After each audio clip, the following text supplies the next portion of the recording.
We're going to make a sourdough loaf and incorporate just 20% painted mountain corn.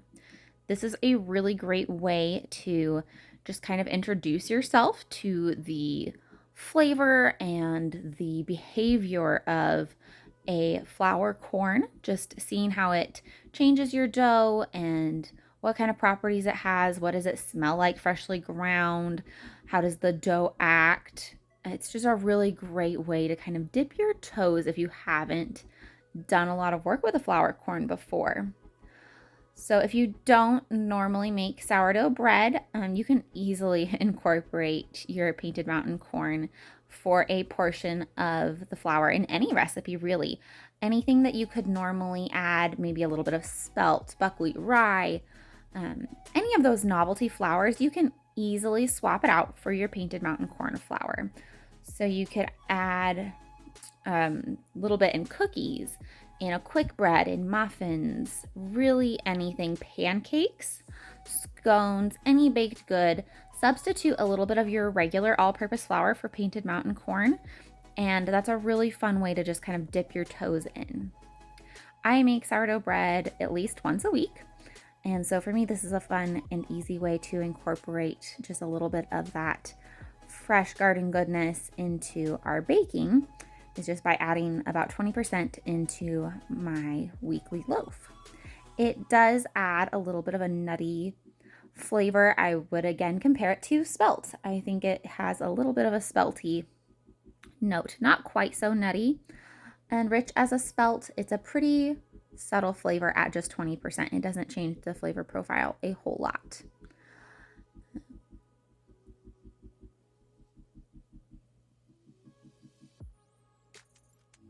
Shaping is so therapeutic. Does anybody else find bread shaping just really soothing? If you do, let me know in the comments.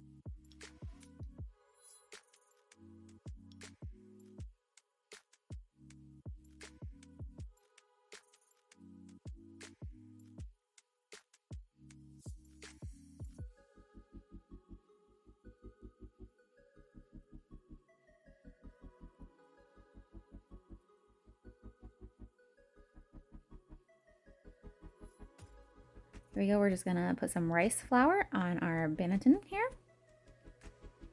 Really, I have found such great results with rice flour because it doesn't stick. It is so much more absorbent than using an all-purpose flour when coating your bread baskets. So this is right after our bulk ferment. Our bread has been rising for a couple hours now. We're gonna divide this in half and give it its first pre-shape.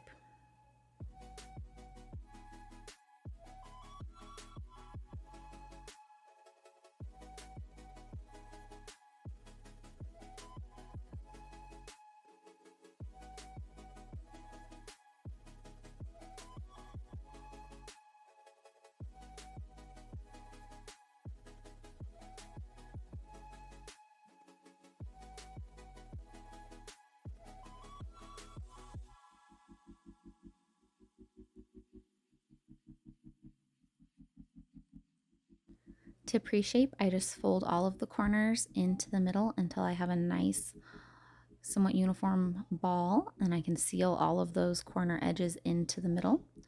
Then I'll set that aside seam down to rest. This just builds a little bit of tension and gives it a little bit of structure before we start really shaping, and gives the gluten a little bit of a rest to relax and be stretchy again.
Now that they've rested about 10 minutes just covered on my work surface, it's going to be time to give them their final shape.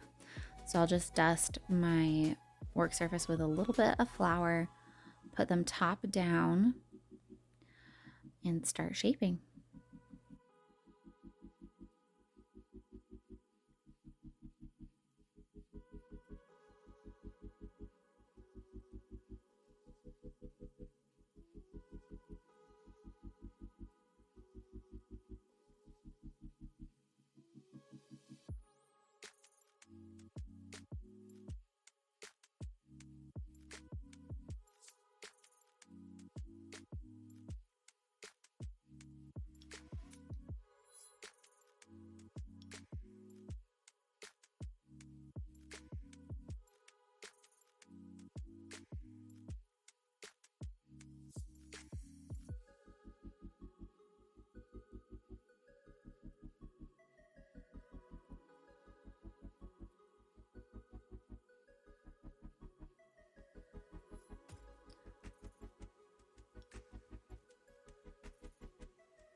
Now that we're done shaping, we're gonna just put this top side down in our prepared banneton basket.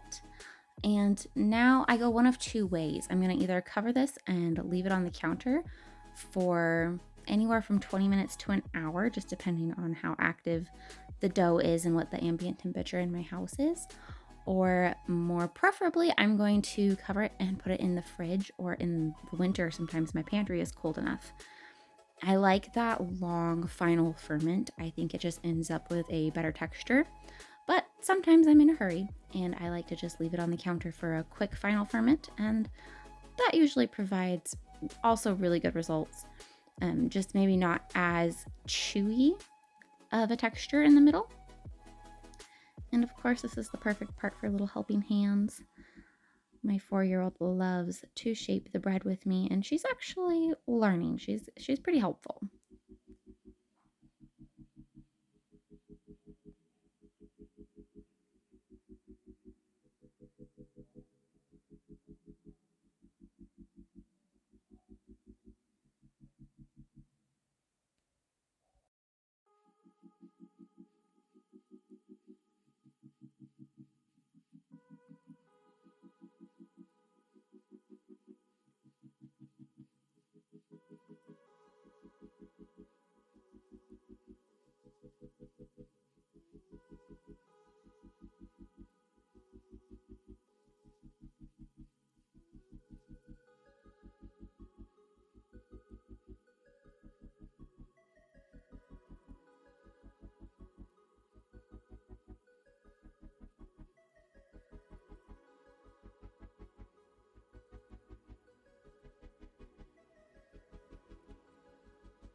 All right, both of our loaves are done, and we're gonna cover them up for that final proof.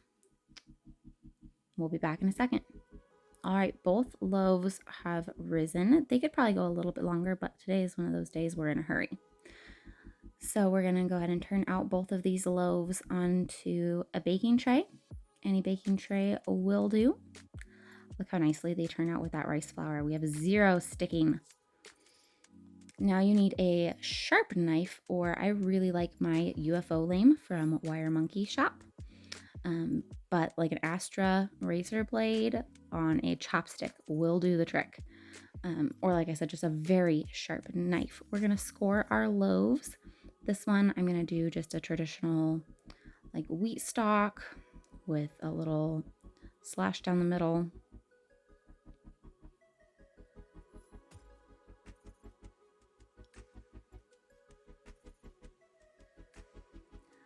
The importance of scoring is to let some of that steam release so your loaf doesn't burst in undesirable places. This allows for your bread to grow while it's in the oven. And this one, my little helper wanted a flower, so we're gonna do a flower on this loaf for her.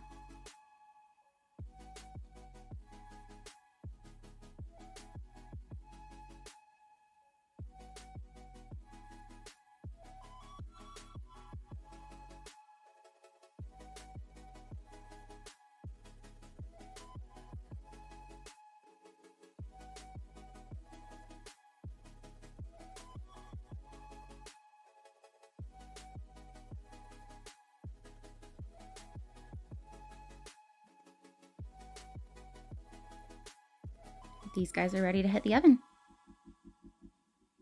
And look at that beautiful bake. Yum!